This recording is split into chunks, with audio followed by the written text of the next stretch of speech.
বসে নাই, হ্যাঁ পড়ছে।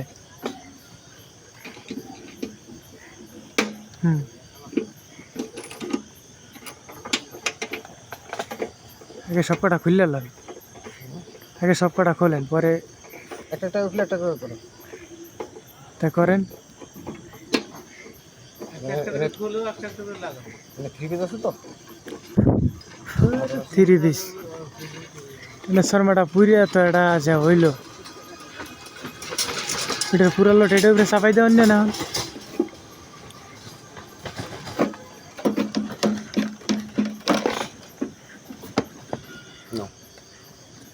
আমি কুরমুখে লাইট ধরবো না করবো।